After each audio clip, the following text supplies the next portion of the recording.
Hello YouTube, my name is Isabella and welcome back to my channel Stubbornly Bookish.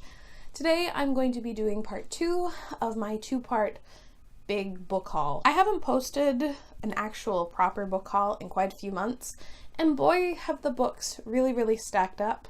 The first part of my haul, which I'll link somewhere, was actually all of the used books that I have acquired, and this second part are all of the new books that I have acquired. There's quite a lot, but thankfully not as much as the first part, so hopefully this one goes by a little bit quicker, but I have some really great books that I'm excited to share. The first 3 books I acquired I got for some like 3 for $10 deal at Indigo, and the first book was actually The Bell Jar by Sylvia Plath. This is a kind of modern-ish classic that is very popular. A lot of people that I know that have read it have loved it. The only thing that I know really about it is that it deals with depression and mental health, and I think it was one of the first of its kind. I'm excited to have this one in my possession. I'm pretty sure this is Sylvia Plath's only work of fiction. She did poetry as well, so I'm interested to see if I like this. The next book I picked up was The Yellow Wallpaper and Other Stories by Charlotte Perkins Gilman. This is an anthology of short stories, and I've actually read the title story, The Yellow Wallpaper, and really liked it. I think when I was maybe in the 12th grade. I don't know that much else about it, but the back says, "This collection showcases Charlotte Perkins Gilman as a leading light of both fiction and feminism." That's all I really needed to know. And the last book I grabbed as a part of that 3 for $10 thing was Lost Stars by Claudia Gray. I'm pretty sure this leads up to the events of episode 7. I've been intending on getting into canon Star Wars fiction for a while now. However, I've been kind of nervous as where to start, and Star Wars fans can kind of be a little bit gatekeepy at times for people who like it or want to get more into their series, so I'm a little nervous, and I know I have to do my research before actually going in and reading this. I had the opportunity to go to the physical book outlet store, which is something that I don't do very often because it is a little far from me, and didn't find too many books, but oh well. The first one I grabbed was To Hold the Bridge by Garth Nix. I have been slowly collecting Garth Nix books for a little while now. I own 5 of them. Still can't tell you what they're about, but it's classic YA fantasy, and I've been intending on reading his fiction for a while, so I'm happy to get this one. I also picked up Radiance by Catherine M. Valenti. She is an author I've been really interested in picking up something for a while now. I've been kind of eyeballing her books, and I don't actually really know what this one is about either. It says it's a decopunk pulp SF alt history space opera mystery set in Hollywood. So there's a lot of things going on, but she's an author I've had my eye on for a while, and there's quite a few of her books that I do want to get to. The last book I grabbed from Book Outlet I was very thrilled to get my hands on, and it is The Careful Undressing of Love by Corianne Haydu. I have been wanting to read this one for a long time, and because of that, the synopsis kind of escapes me. I think it's a little similar in premise to, as to Wild Beauty by Anna-Marie McLemore. There are these group of girls who are told their whole lives if they love a boy too much, he'll die. And it's kind of this thing that I guess they don't really take very seriously into consideration until a boy that all 3 of these girls loved dies. And I just been really intrigued to read this one for a while. I love this cover. I think it's wonderful. I actually haven't heard too many things about this recently, so if you've read it, please let me know what your thoughts were down below. I now have a ton of Owl Crate books to haul. It's clearly been a while since I've done a book haul because these have really been stacking up.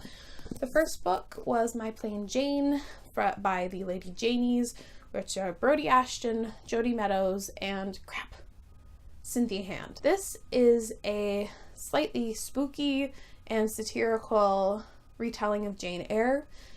Jane Eyre is a book that I've really enjoyed in the past. I'm kind of bummed that I am not able to get to it for Halloween, but I have too many other things, / I haven't really been reading that much as of late, so I probably will get to this one next year. I also got Grace and Fury by Tracy Banghart.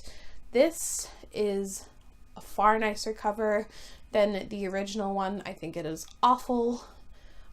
This one has to deal with two princesses, I think. It's actually a story about two sisters who are kind of in this corrupt political kingdom and are trying desperately to save one another from like the tyrannical king and the government and stuff. I haven't heard the best reviews on this one, but it is short, so I should be able to fly through it. Next book we received for Owl Crate was Mirage by Somaya Daoud. Shit, I forgot to look up her last name. This is a young adult Moroccan inspired fantasy novel, and its main character is actually a poet, which that premise on its own had me sold. I planned on picking this book up before I received it, so I was really glad to get it. And it's about this young girl who's a dreamer and wants to change the world, but then I believe is captured by the palace because she looks very similar to the Cruel Princess, and the Cruel Princess needs a body double. I really want to get to this one, but it is going to be a trilogy, so I think I may wait a little while to let the other books come out first, but this one sounds incredibly promising. I'm very excited for this. Now the next books, plural, are the most recent books I got in an Owl Crate. I don't think it's spoilery because I'm probably going to be late in uploading it, but anyway. The first of the two books I got for the October box was Pride by Ibi Zoboi. I love Pride and Prejudice. It is one of my favorite books of all time, and this is pitched as a Pride and Prejudice remix, and I am absolutely thrilled to have this in my hands. The reviews have been absolutely incredible, and the book itself is so stunning. I'm so happy to get to this one, and if I read a contemporary soon, this one will probably be it. And the other book we got in Owl Crate was Shadow of the Fox by Julie Kagawa. I haven't read any of Julie Kagawa, although she has been a YA author that's been around for a bit longer. The only thing I know about this fantasy paranormal-y story is that it follows Kitsune? Kitsune? Not too sure how to pronounce it, but I believe that's like the nine-tailed fox and all that mythology. So I'm interested to see a kind of different paranormal creature pop up in a book that I'm mildly interested to get to, so we shall see. It has been getting pretty good reviews, so I'm hopeful. The next book I was completely swept up in and went straight to the bookstore to go purchase thanks to Book Twitter, and it was City of Ghosts by Victoria Schwab. I've actually already read City of Ghosts, and I really enjoyed it. This is the first in a middle grade paranormal series that features one of my favorite authors, so I was really excited to get it. I had a ton of fun with it. It was really great. Just remember when you're going into it that it is middle grade. I've seen a lot of reviews seeming to bash it for it.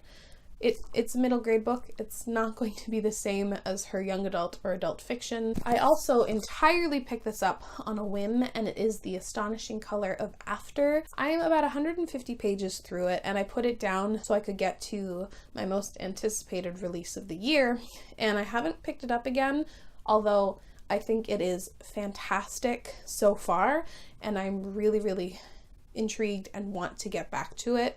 This follows a young girl around the age of 15 whose mother actually commits suicide. However, she's getting these like apparitions of what she believes is her mother in the form of this like giant bird. She ends up going to Taiwan with her father to connect with her grandparents who she's never met and to connect with her heritage. I've read, again, 150 pages of it, and it's been very wonderful so far. It actually plays with time a bit. It goes back and forth, and I'm very excited to pick this one up again. This next book I finally got my hands on a copy of, and it is Vicious by V.E. Schwab. V.E. Schwab, like I said, is one of my favorite authors, and I think it could be argued that this is her most popular work ever. I actually don't entirely know how to summarize this one, although it does follow two men that once were friends and now are like arch enemies, and they're supposed to all be incredibly morally gray. It's supposed to be absolutely amazing. However, I know very little about the plot, which is weird to me because I've wanted to read this one for so long. Mark my words, this book needs to be read by the end of the year. I'm really excited to get my hands on a copy. I also picked up What If It's Us by Becky Albertalli and Adam Silvera. Jesus Christ. Anyway, I have been very interested in this book ever since it's been announced. I've read all of Becky Albertalli's books, but none of Adam Silvera's, and they're both contemporary authors, but they're supposed to be vastly different, and I'm just really interested to see how their styles come together. I do think I plan to read some of Adam Silvera's independent work first. This follows two boys that have this meet cute at a post office, and I am excited to read this one. So the next set of books I have to haul, I think I should receive a little bit of judgment on. Honestly, I have no idea why I'm like this, but here we are. So my most anticipated release of the entire year was Muse of Nightmares by Laini Taylor. I've read it, I've loved it, but I haven't really talked about it at all yet because I've kind of been sitting on my thoughts about it, and I kind of think I maybe want to reread it before I do a sit-down review. But this is the second book and the finale to the Strange the Dreamer duology. These books have my heart. I love them, and you're gonna see why in a second. I also pre-ordered the UK edition because the UK editions are vastly way nicer than the American editions in my opinion. So I picked up the first one on the day of release because I had to have it. I had to read it. I then picked up / pre-ordered the UK edition, which is so nice. Look how wonderful it is. It's amazing. But I'm not done. So there's a UK company called Illumicrate that released a special edition box of the two books, and I purchased them as well. You might think they look the exact same as the original UK editions, but they're not. They have sprayed pages again, but they're different. They match the gold or silver on the covers. So did I have to buy those as well?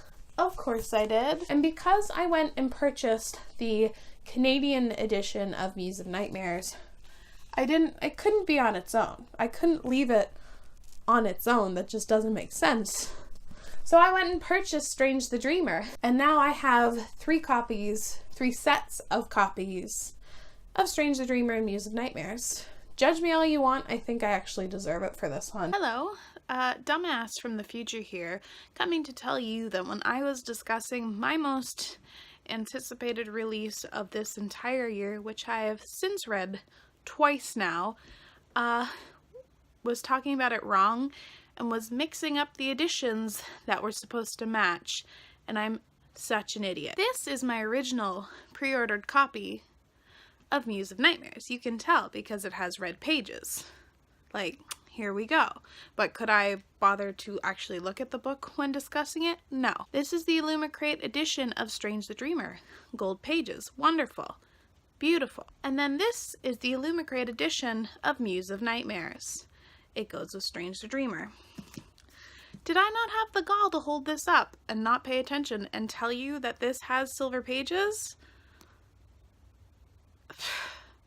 Even I blow my mind sometimes. And we're also not going to mention how long it's taken me to physically sit down and edit this video because, oh boy, it's been quite a while and you could probably tell. And the next book I also grabbed the UK edition of. I've been intending to pre-order it basically since it was announced.